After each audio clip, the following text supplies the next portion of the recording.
Eto, subscription, pag-usapan na natin para maunawaan nyo. Kasi subscription company ang LiveGood, kailangan nyo maintindihan ng subscription. May internet ka ba sa bahay? Subscription yan. O, kinabitan ka ng modem. Meron kang monthly na binabayaran. Huwag kang magbayad ng internet. Puto lang internet mo. Subscription kasi yan. O, naka-Netflix ka. Subscription yan. May monthly ka dyan. Pag hindi ka nagbayad, puto lang Netflix mo. O, Disney Premium. Kami, naka-Disney Premium kami. Tinanggal namin ng Netflix eh. Disney Premium ang pinalit namin. O, pag hindi ka nagbayad ng monthly, puto lang Disney Premium mo. Ang Meralco, di nyo ba alam? Subscription yan? Huwag ka magbayad ng Meralco ng kuryente. Puto lang kuryente mo. Naintindihan nyo na ngayon. Even ang cellphone mo. Pag walang load dyan, di mo magagamit yan. Di mo may pantawag yan. Nageget nyo? Subscription yan. Yun ang ibig sabihin ng subscription. Bata pa ako, may subscription na Reader's Digest, kung familiar kayo. Reader's Digest, papadalan ka every month kasi nakasubscribe ka. Oh, nagigets nyo na. Okay.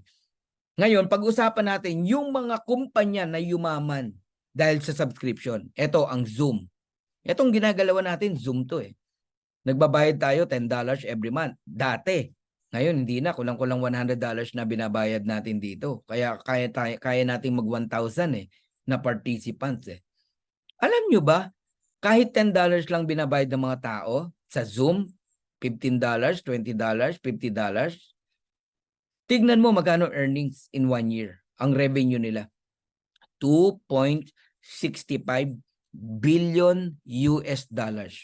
Noong 2022, 4.1 billion US dollars. Maganda bang negosyo ang subscription? Yes. Lahat ng kumpanya na engage sa subscription, panalo yan.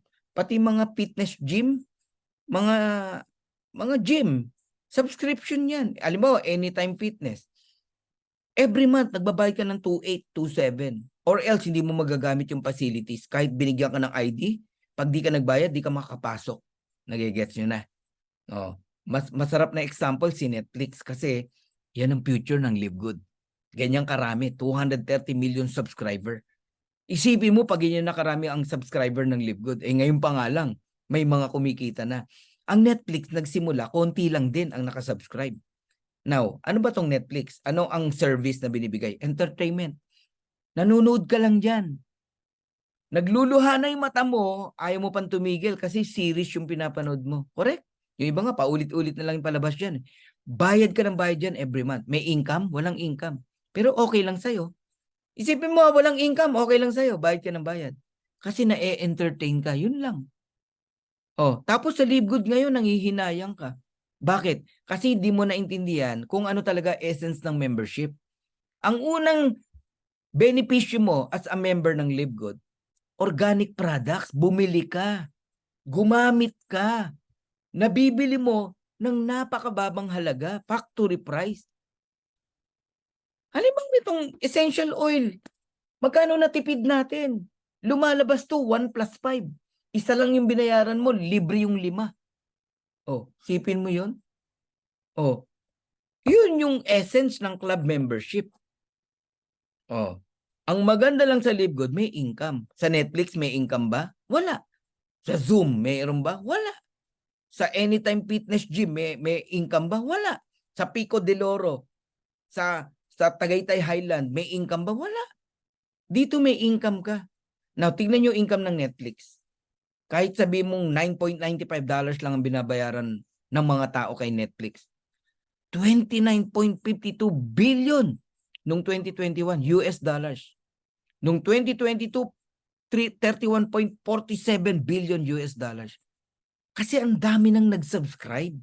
Kaya ako na-excite, Crisanta, no, sa Pongan. Isipin mo, one day, ang subscriber ng LiveGood, 230 million.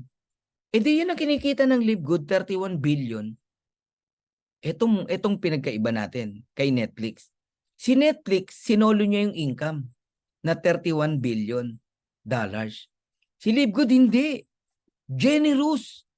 Yung kalahati ng 31 billion pagdating ng araw, rest, no? O RAI, no? Yung kalahati, yung 16 billion, ibabalik sa'yo, sa akin, sa ating lahat. Habang yumayaman ang LiveGood, yumayaman din ang mga affiliate member. Alam nyo, maunawaan nyo lang to. Wala nang question para hindi mo ipagpatuloy yung subscription mo. Costco, another club membership. 59 million members household. 107 million card holders. 88% worldwide renewal rate. Ang taas. Ibig sabihin, sila din hindi perfect, no? May 12% na hindi na nagre-renew ng kanilang subscription sa Costco. Kaya, meron ba sa inyo na hindi nagtutuloy? It's normal. Ganun po talaga. Hindi yan mape-perfect. Huwag kang masasaktan. Ang importante, mas marami yung nagtutuloy. 88% worldwide renewal rate. Sipin mo. Magkano kinikita ng Costco? 3.5 billion US dollars sa membership pa lang.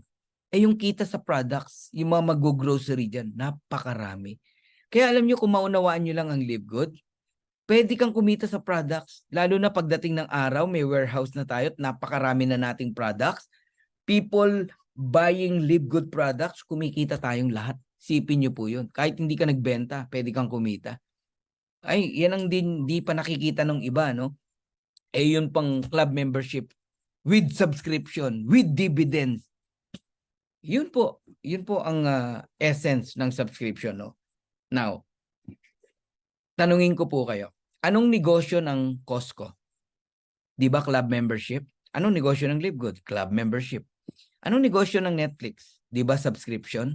Anong negosyo ng LiveGood?